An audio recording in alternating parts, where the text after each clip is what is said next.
Wednesday, May the 1st. Lake level, it just depends which hour it is. I mean, we got a bunch of rain last night. The lake came up 2 foot since about midnight last night. And pretty much all day it had been rising about 2 inches an hour. But it looks like the last hour or so it's down to about an inch an hour. But I think they opened up some floodgates. But depends on how much more rain we get tonight. But the lake level could get pretty crazy if we get the amount of rain tonight that we got last night. But I came over the Cape Fair Highway 76 bridge a little bit ago, and it was kind of chocolate and just a ton of logs coming down. So the river arm's going to be putting a bunch of logs into the lake, and also with the water coming up, a lot of the logs that are on the shoreline are going to come out and start floating around. So just be careful, keep an eye out on floaters. I'm probably not going to get into a whole lot about how the fishing was this past week, because I think it's going to change every day now and by the hour with the higher water. It depends on how high it gets. But they had been biting really good. The moss is finally cleaned up on the bottom from one end of the lake to the next, where you could fish a bottom bait really good. We're biting a Ned rig real well. Either a PBJ, a dirt color, green pumpkin, and I've been throwing it on a 5-fish ultimate Ned jig head.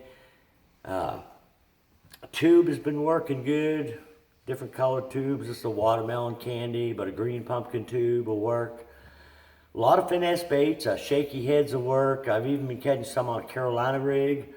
We're still catching quite a few on a grub. This is a 3.4, either a Kitech or a Strike King Rage Swimmer. And it depends on the watercolor, what color I'll throw, but it's kind of like a pro blue here. It's been pretty hard to beat. If the water's murkier, I'll throw something with some more white in it. But most of the water had been pretty clear, but that's going to change. Most of the water down in the lower end of the lake will stay clean for quite a while. Just depends on how fast they run this water through the lake. Now, and another bite that kind of should stay the same has been the topwater bite. It's been really good. And we've been catching them on like a walking bait. And what I've been throwing is a Strike King Sexy Dog, but like a Zara Spook or something like that will work as well. And one of the baits that's probably been working the best is a jointed redfin, or a Storm Thunder Stick. That's a Storm Thunder Stick right there. No, that one's a redfin. But they pretty much look alike. Storm makes what they call a Thunder Stick. Cotton Cordell makes the jointed redfin.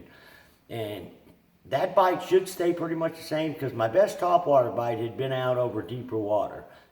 Main lake points, bluff ends. And we've got a lot of fish that got done spawning. You can see a lot of bass fry, but I think there's still a bunch more to spawn. And one good thing about this high water coming up, that's going to give the fish that have already spawned, it's going to give them a better chance of survival when the water gets up in the bushes and everything.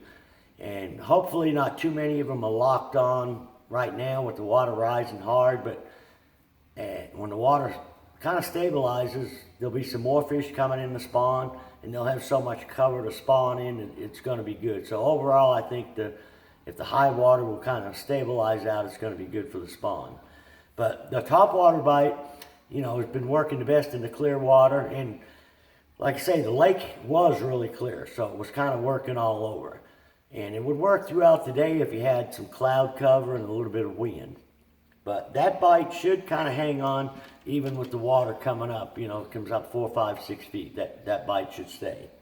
And also been catching several fish on a fluke back in the pockets where they've been spawning. Fluke should work well once the water gets up into the bushes. Another thing that's going to work, I'm kind of rattling off a bunch of different baits, but there's a lot of things that are working right now. And when it gets up into the bushes, there's a lot more things going to work. Probably one of the main things I would be fishing as far as a search bait in the bushes would be a spinnerbait or a chatterbait. And depends how high the water gets in the bushes. Sometimes if it gets real high, a lot of the bushes will have 8 to 10 feet of water over the top of them, and you've got to get way back in there in amongst them to fish. And it seems like the easiest search bait is without a doubt a spinnerbait or chatterbait. If the water is real dark and murky, this coleslaw works real good here on Table Rock Lake. I'd either throw a 3/8 or a ½ ounce, and I'll throw white painted blades. If it's not real bad dirty, maybe a little chartreuse or even a little yellow and white. And this one here, I'll throw a 1 nickel and 1 gold blade combination. And like I say, you're gonna have to fish it over and around the cover. Another thing that's gonna work really good is a jig and a Texas rig bait. But there again, it depends on the watercolor. It's 5 fish lures. There's a 7/16 ounce. And it's a black and blue if it's real muddy. The Missouri craw will work in clear water as well as dirty water. You know, and I say the black and blue for dirty water, but black and blue is a really good clear water jig call to throw as well. But normally if I'm in the clearer water, I'll go something a little bit more natural, PBJ or even just a brown. And I'll usually tip these with like either a Zoom Speed Craw, Twin Tail Chompers, Strike King Rage Baby Craw, anything that's got a little, you know, tails, which got some flappers. And what you're gonna have to do, if you can find a few fish on a spinnerbait and get some strikes that way, or even a fluke or topwater around the trees and the bushes, then you can slow down and pick the bushes and trees apart with a jig or Texas rig. Now, Texas rig bait I would probably throw would be some type of creature bait, but I'm gonna throw like a beaver style bait. This is a Reinnovation Sweet Beaver. Strike King also makes a real good one. That's a structure bug, works real good. Missile Baits makes a D-bomb. That's a really good flipping bait. But you know, and even a baby brush hog or a big brush hog is a good type bait to flip in that cover this time of year. Now the cover that I would look for right now, where they've got the gates open, it's going to be a ton of current out on the main lake. It's going to be current all over the lake because there's water coming in the backs, and you know it's going to be pulling. So even in the creeks itself, but there'll be more out on the main lake.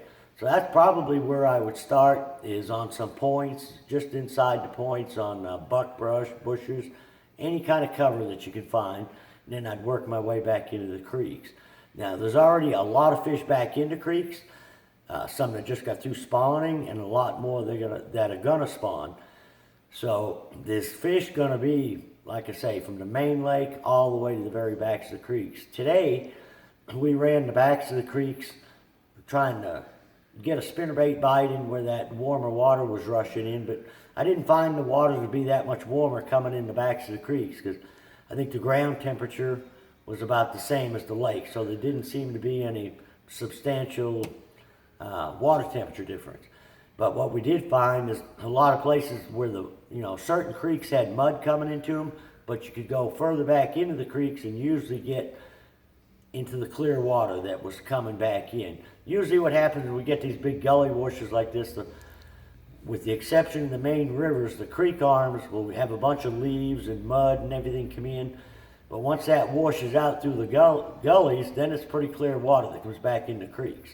So if you start going back into a creek and you think it's trashed out because it's real dirty, keep going further back in, you'll usually find some clean water. But like I say, there's going to be a variety of different baits the guy's going to have to fish, kind of by the seat of your pants. It's going to change every day. It's going to change hourly as far as what the fish are doing and where they're biting. I found it was tough for us this morning. For some reason, we didn't have a topwater bite, and we still had to downsize and go to the Ned rig, but the water had only come up, like I said, 2 feet. We should start getting another 3 or 4 feet. It's going to make a difference.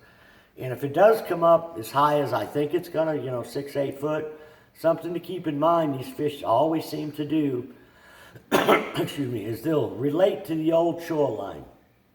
So, like, it was 9:15 before the water come up, So if it comes up to like 920 or 921, the old shoreline is going to be about 5 or 6 feet deep. And for some reason, it seems like a lot of fish relate to the old shoreline more so than coming up into the bushes up with the new water. They will come up, some will come up quicker, but the longer the water's up in the bushes, there'll be more fish filter their way back. But what they seem to do is they set right at the old shoreline, at the bank line, before they go up shallower. So yeah, that's a good area to check with, like maybe a half ounce, 5/8 jig, depends how deep it is. Even a crankbait that dives down about 6 to 8 feet. The good thing about fishing that depth is going to be pretty clean on the old shoreline, because there's usually no bushes or whatever out in that 915 at the edge of the old shoreline. It's pretty clean, so you can throw a crankbait, Carolina rig without too much problem. But hopefully the lake doesn't get too crazy as far as water.